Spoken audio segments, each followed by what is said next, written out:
काली नजर। माँ, माँ, अरे क्या माँ माँ कर रहा है? बकरी का बच्चा है क्या? अरे माँ, मजाक छोड़ो।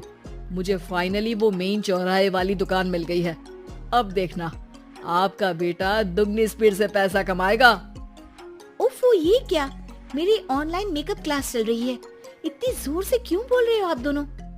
अरे मेरी धर्म पत्नी जी, मेकअप क्लास बाद में करना। वो चौराहे वाली दुकान मिल गई है हमको।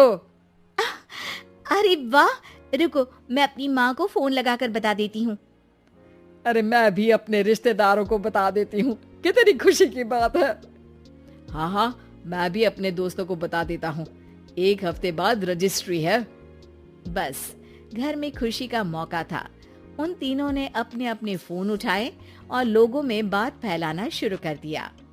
और रही सही कसर श्वेता बहू ने अपने पड़ोस में सबको बताकर कर दी। अरे वर्मा आंटी, अब हम भी जल्दी कार ले लेंगे। घर का रेनोवेशन होगा और ठाट से रहेंगे हम भी। अरे ऐसा क्या हुआ? लॉटरी बाटरी लग गई है क्या? अरे इस बार चौराहे वाली मॉल में हमको भी दुकान मिल गई है। दुकान नंबर 21, जो एकदम चौराहे पर है। अब ग्राहक बढ़ेंगे तो आमदनी भी बढ़ेगी ही ना। अरे वाह, कितनी खुशी की बात है। मैं बहुत खुश हूँ तुम्हें इतना खुश देख के। बाकी एक बात कहूँ, सबको मत बताते फिरना। किसी की नजर लग जाएगी तो खुशी की खबर वापस लौट जाएगी। हैं? ऐसे थोड़ी ना होता है। अब डरा रही हो। अरे सही कह रही हूँ, काली नजर कहते हैं इस चीज को। जब आप किसी को कुछ बताओ और वो काम बिगड़ जाए। अरे लेकिन मैं तो... तुमने सबको बता दिया ना? हाँ, फोन लगा लगा के। अब बच के रहना, काली नजर बड़ी खतरनाक होती है। श्वेता इतनी खुश रहती है कि वो वर्मा आंटी की बात पर ध्यान ही नहीं देती, जबकि पड़ोस में और भी लोगों से खुशी की खबर शेयर करती रहती है। अगले दिन राजेश बहुत दुखी होकर घर आता है। अरे बेटा, क्या हुआ? मुंह क्यों सूजा हुआ है? मधुमक्खी ने काट लिया क्या? माँ, वो दुकान किसी और के पास चली गई। किसी ने ज्यादा भाव लगा दिया। अरे पर बात तो आपसे हुई थी ना उस दुकान वाले की। हाँ, आज मैं टोकन अमाउंट देने गया था, तब मुझे पता चला। कोई आकर सुबह मुझसे पहले ही ज्यादा अमाउंट दे गया। काली नजर। क्या क्या कहा? वर्मा आंटी ने समझाया था कि किसी को बताना मत, वरना काली नजर लग जाएगी। अच्छा, तुम्हें उनकी बात मान लेनी चाहिए थी। उनकी बात मान लेती, लेकिन उसके पहले ही सबको बता चुके थे ना हम तीनों।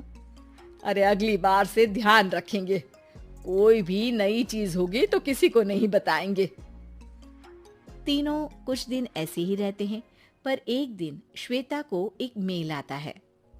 राजेश, मेरा ऑनलाइन मेकअप कोर्स कंप्लीट हो गया। अब मैं खुद का पार्लर खोल सकती हूँ।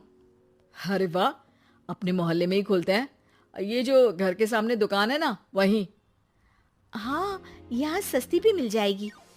अगले दिन श्वेता वर्मा आंटी के पास जाती है मिठाई का डब्बा लेकर। अरे आओ आओ, कैसे आना हुआ? जोर से नहीं बोलूंगी। वो सामने वाली दुकान है ना, वहाँ मैं अपनी पार्लर की दुकान खोलने वाली हूँ। उसकी मिठाई है। अरे वाह, बहुत बधाई हो तुमको।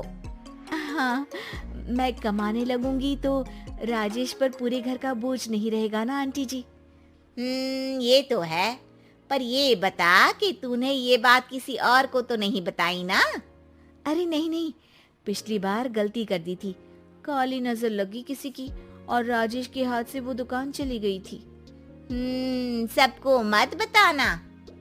चलो मैं चलती हूँ, कल दुकान की बात करने भी तो जाना है। अगले दिन श्वेता दुकान के लिए मालिक से बात करने जाती है। अरे लेकिन दुकान तो हम कल रात को ही किसी को दे चुके हैं। कल ही? हाँ, कल ही। 2 दिन बाद कोई यहाँ पार्लर भी खोल लेगा। अब कहीं और दुकान देख लीजिए। अरे पर हमको भी तो पार्लर ही खोलना था। भाई एक ही दुकान है, आधी आधी तो नहीं दे सकता ना मैं। राजेश और श्वेता घर पर हताश होकर आ जाते हैं। इस बार तो किसी को बताया भी नहीं था, अब किसकी काली नजर लग सकती है। सुनो, तुमने माँ को बताया था क्या? अरे कैसी बात कर रही हो, माँ की नजर थोड़ी ना लगेगी। पक्का तुमने किसी को नहीं बताया था ना? सिर्फ वर्मा आंटी को बताया था, उन्होंने ही मुझे किसी को नहीं बताने को कहा।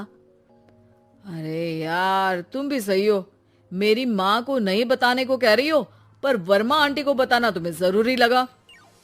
अरे वर्मा आंटी ने ही तो काली नजर के बारे में बताया था ना, वो हमेशा हमारा भला ही तो चाहती है।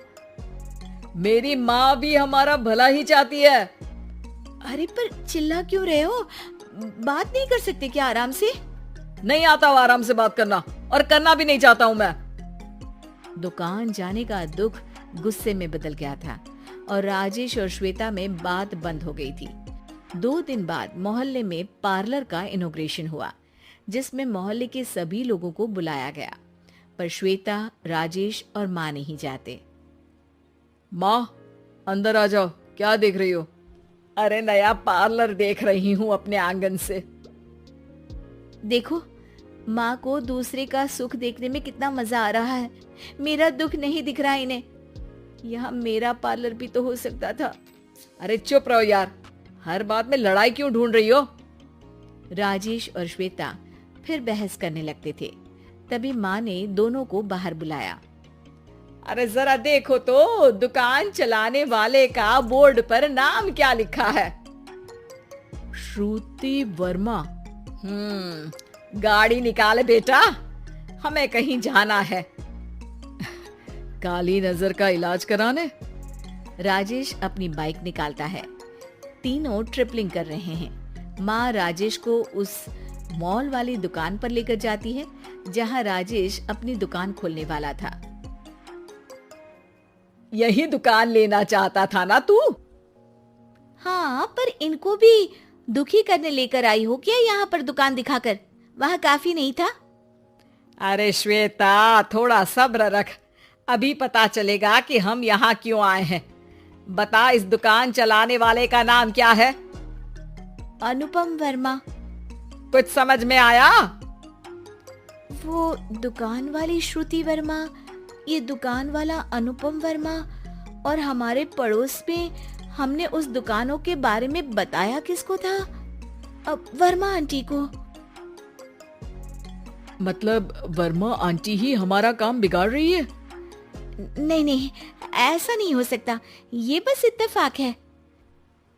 राजेश अपना फोन निकालता है और श्रुति वर्मा और अनुपम वर्मा के नाम फेसबुक पर सर्च करता है, जहां ये दोनों ही वर्मा आंटी के रिश्तेदार होते हैं। श्वेता को समझ में आ जाता है कि वर्मा आंटी की ही नजर काली नजर है। अब क्या करना है? कोई भी खुशी की खबर हो तो काली नजर से बचना है, यानी वर्मा आंटी से बचना है। अरे पर मुझे ये समझ में नहीं आया कि वो हमारे साथ ऐसा क्यों करेंगी। अरे बेटा, एक सीख है, दूर के आदमी को आपकी तरक्की से कम परेशानी होगी, पड़ोसी को ज्यादा। दोनों माँ की बात में हामी भरते हैं और अगला काम चुपचाप करने की कसम खाते हैं, ताकि आगे से वर्मा आंटी कोई काम ना बिगाड़ सके।